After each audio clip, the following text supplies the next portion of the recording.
Did you know that suffering to a Christian, there's a reason, there's a purpose? The suffering of this world is because of the consequences of sin. Hebrews 5:8 says that although he was a son, he learned obedience through what he suffered. That just like faith without work is dead, obedience is shown, it's manifested when we don't want to do something. We choose to obey, we submit.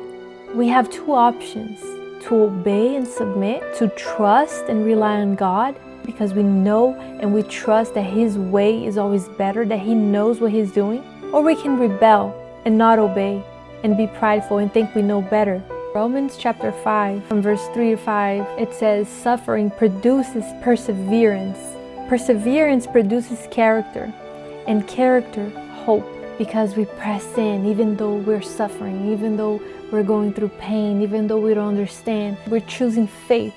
And that creates in us hope, because we know that by doing that, by trusting in God, we are in the center of His will, and we can hope and we can dream and we can have peace. And in James, we see something similar.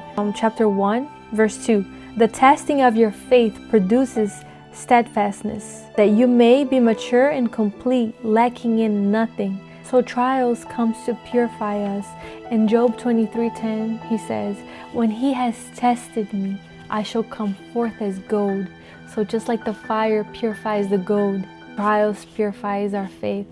And Daniel prophesied about this in chapter 11, verse 35.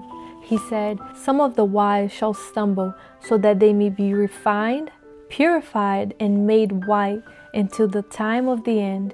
Some people will need to stumble so that they can know how to get up and choose the right way and become white and purified and sanctified and more holy.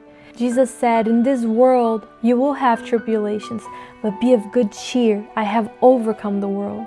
This means that we walk into His footsteps, but the victory is already guaranteed. He even said that His burden is light for us to exchange with Him, that He will give us rest, that He will heal the broken heart, that He's close to the broken heart.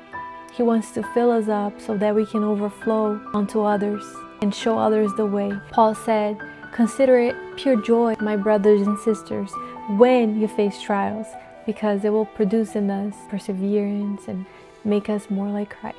And I want to close off reading Romans chapter 8, verse 17.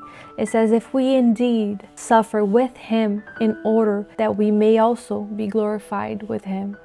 I'm going to end it here. I hope this blessed you. Until next time, bye-bye.